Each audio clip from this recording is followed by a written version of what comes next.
افلا یتدبرون القرآن، تدبر قرآن، مولانا امین احسن اصلاحی رحمہ اللہ۔ سورہ زمر تمہید۔ بسم اللہ الرحمن الرحیم۔ سورہ کا عمود اور سابق سورہ سے تعلق۔ یہ سورہ سابق سورہ صاد کے مثنیٰ کی حیثیت رکھتی ہے۔ جس مضمون پر سابق سورہ ختم ہوئی ہے اسی مضمون سے اس کا آغاز ہوا ہے۔ سورہ صاد کے آخر میں فرمایا کہ یہ قرآن دنیا والوں کے لیے ایک عظیم یاد دہانی ہے، لوگوں کو یاد دلا رہا ہے کہ آخرت شدنی ہے اور سب کو ایک ہی رب حقیقی کے آگے پیش ہونا ہے۔ تو جو لوگ آج اس کو جھٹلا رہے ہیں وہ بہت جلد اس کی صداقت اپنی آنکھوں سے دیکھ لیں گے۔ اب اس سورت کی تلاوت کیجئے تو اس کا آغاز بھی اسی مضمون سے ہوتا ہے کہ خدائے عزیز و حکیم نے یہ کتاب نہایت اہتمام سے اس لیے اتاری ہے کہ لوگوں نے اللہ کی توحید کے بارے میں جو اختلافات پیدا کر رکھے ہیں ان کا فیصلہ کر دے، تاکہ حق واضح ہو جائے، اور جو لوگ اپنے فرضی دیویوں دیوتاؤں کے بل پر آخرت سے نچنت بیٹھے ہیں وہ چاہیں تو وقت آنے سے پہلے اپنی عاقبت کی فکر کر لیں۔ اسی پہلو سے اس میں توحید کے دلائل بھی بیان ہوئے ہیں، شرک اور شرکاء کی تردید بھی فرمائی گئی ہے، اور قیامت کے دن مشرکین کا جو حشر ہوگا اس کی تصویر بھی کھینچی گئی ہے۔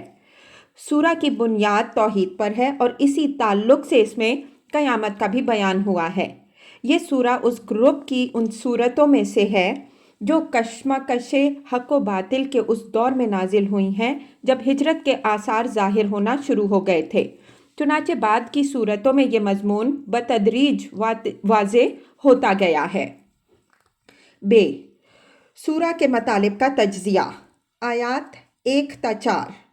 خدائے عزیز و حکیم نے یہ کتاب توحید و شرک کے قضیہ کے فیصلے کرنے کے لیے ایک قول فیصل کی حیثیت سے اتاری ہے، تو لوگ خدا اللہ واحد ہی کی عبادت و اطاعت کریں۔ عبادت و اطاعت کا حقیقی سزاوار وہی ہے جو لوگ دوسرے معبودوں کو خدا کے تقرب کا ذریعہ بنائے بیٹھے ہیں، اگر وہ اس کتاب پر ایمان نہیں لا رہے ہیں تو اللہ ان کے درمیان قیامت کے دن فیصلہ فرمائے گا، اور وہ یاد رکھیں کہ اللہ جھوٹوں اور ناشکروں کو بامراد نہیں کرے گا۔ اللہ تعالیٰ اس سے ارفع ہے کہ وہ اپنے لیے بیٹے بیٹیاں بنائے، وہ بالکل یکتا اور ساری کائنات کو کنٹرول کرنے کے لیے کافی ہے۔ آیات 5 تا 8۔ یہ دنیا اللہ تعالیٰ نے غایت اور حکمت کے ساتھ پیدا کی ہے۔ رات اور دن کی آمد و شد، سورج اور چاند کی گردش اسی کے حکم سے ہے۔ اسی نے انسان کو پیدا کیا، اسی نے اس کی پرورش کا سامان کیا۔ وہی خالق، وہی رب اور وہی اپنی تمام کائنات کا علم رکھنے والا اور اس کا مالک ہے، تو لوگ اس کو چھوڑ کر کہاں بھٹکے جا رہے ہیں۔ لوگ یاد رکھیں کہ اللہ لوگوں کی بندگی اور شکر گزاری کا محتاج نہیں، بلکہ لوگ ہی اس کے محتاج ہیں۔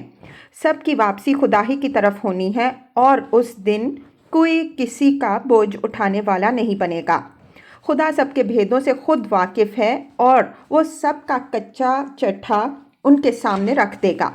لوگوں کو جب کوئی مصیبت پہنچتی ہے تو خدا کو پکارتے ہیں، لیکن جب وہ مصیبت دور کر دیتا ہے تو اس کو اس طرح نظر انداز کر دیتے ہیں گویا کبھی اس سے کوئی واسطہ ہی نہیں تھا۔ آیات 9 تا 21۔ اللہ کے جو بندے توحید پر ایمان لانے کے جرم میں اپنی قوم کے اشرار کے ہاتھوں ظلم و ستم کا ہدف بنے ہوئے تھے، ان کو فوز و فلاح کی بشارت اور یہ پیغام کہ اپنے ایمان پر جمے رہو۔ اگر یہ سرزمین تمہارے اوپر تنگ کر دی گئی تو اللہ کی زمین تنگ نہیں ہے۔ اپنی راہ میں ثابت قدم رہنے والوں کو اللہ بے حساب اجر دیتا ہے۔ پیغمبر صلی اللہ علیہ وسلم کی زبان سے شرک اور مشرکین سے برات کا اعلان۔ مشرکین کو عذاب کی وعید اور توحید پر قائم رہنے والوں کو کامیابی کی بشارت۔ آخر میں ان لوگوں کو تنبیہ جو اپنی دنیاوی زندگی کے غرور میں قرآن اور پیغمبر صلی اللہ علیہ وسلم کو جھٹلا رہے تھے۔ آیات 22 تا 35۔ پیغمبر صلی اللہ علیہ وسلم کو یہ تسلی کہ اس قرآن کی دعوت پر وہی لوگ ایمان لائیں گے جن کی فطرت کا نور زندہ ہے، جن کے دل سخت ہو چکے ہیں ان پر ایمان نہیں لائیں گے۔ وہ اسی انجام سے دوچار ہوں گے جس سے رسولوں کی تکذیب کرنے والی قومیں دوچار ہوئیں۔ قرآن نے ہر پہلو سے توحید اور شرک کی حقیقت نہایت واضح طور پر بیان کر دی ہے۔ جو لوگ اب بھی اپنی ضد پر اڑے ہوئے ہیں ان کا ٹھکانہ جہنم ہے۔ آیات 36 تا 52۔ حضرت صلی اللہ علیہ وسلم کو یہ اطمینان دہانی کہ اگر یہ لوگ تم کو اپنے معبودوں سے ڈرا رہے ہیں تو ان کو بتا دو کہ میری حفاظت کے لیے اللہ کافی ہے۔ وہ جس رحمت سے مجھے بہرہ مند کرنا چاہے گا کوئی مجھے اس سے محروم نہیں کر سکتا، اور اگر وہ کوئی ضرر پہنچانا چاہے تو کوئی دوسرا اس سے مجھے بچا نہیں سکتا۔ بس تم اپنی جگہ کام کرو، میں اپنی جگہ کام کرتا ہوں، فیصلہ اللہ تعالیٰ کے اختیار میں ہے۔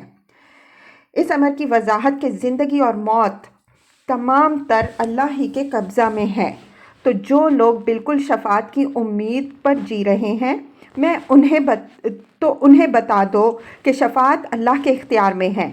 پیغمبر صلی اللہ علیہ وسلم کو یہ ہدایت کہ ان لوگوں کا معاملہ اللہ کے حوالے کر دو، اس کے لیے دعا کی تلقین۔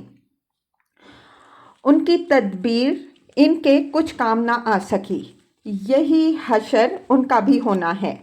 رزق و فضل سب اللہ کا عطیہ ہے، اس وجہ سے ہر ایک پر اللہ ہی کا شکر واجب اور یہی توحید کا تقاضا ہے۔ آیات 53 تا 61۔ لوگوں کو یہ تذکیر کہ خدا سے مایوس ہو کر دوسرے شرکاء و شفعاء کا دامن پکڑنا جائز نہیں ہے، بلکہ ہر حالت میں اللہ ہی کی طرف رجوع کرنا چاہیے، وہ بڑا ہی غفور و رحیم ہے۔ بس خدا کی پکڑ سے پہلے لوگوں کو چاہیے کہ وہ اللہ کی طرف متوجہ ہو جائیں اور اس بہترین کتاب پر ایمان لائیں جو اللہ نے اپنے فضل سے ان کی ہدایت کے لیے اتاری ہے، ورنہ ایک دن وہ ایمان کی حسرت کریں گے اور اپنی محرومی پر اپنے سر پیٹیں گے، لیکن وقت گزر جانے کے بعد ان کے لیے یہ چیز کچھ نافع نہیں ہوگی۔ آیات 62 تا 75۔ خاتمہ سورت جس میں پہلے یہ وضاحت فرمائی گئی ہے کہ عبادت کا حقدار صرف اللہ تعالیٰ ہے، وہی ہر چیز کا خالق ہے اور اسی کے اختیار میں آسمانوں اور زمین کی کنجیاں ہیں۔ اس کے بعد پیغمبر صلی اللہ علیہ وسلم کی زبان سے مشرکین کو خطاب کر کے یہ اعلان فرمایا کہ تم لوگ مجھے غیر اللہ کی عبادت کا حکم دیتے ہو، حالانکہ میری طرف اور مجھ سے پہلے تمام نبیوں کی طرف یہی وحی آئی ہے کہ جو اللہ کا شریک ٹھہرائے گا اس کے تمام عمل حبط ہو جائیں گے۔ اس کے بعد مشرکین کو ملامت کہ ان لوگوں نے خدا کی شان بالکل نہیں پہچانی، یہ فرضی معبودوں کی شفاعت کے بل پر جی رہے ہیں، حالانکہ جس وقت سور پھونکا جائے گا سب بے ہوش ہو کر گر پڑیں گے، اور پھر جب دوبارہ پھونکا جائے گا تو سب اٹھ کھڑے ہوں گے۔ زمین خدا کے نور سے چمک اٹھے گی، دفتر کھل جائیں گے، نبیوں اور گواہوں کی طلبی ہوگی اور لوگوں کے درمیان بالکل انصاف کے مطابق فیصلہ کر دیا جائے گا۔ اس کے بعد اہل دوزخ اور اہل جنت کے حالات کی تفصیل بیان ہوئی ہے۔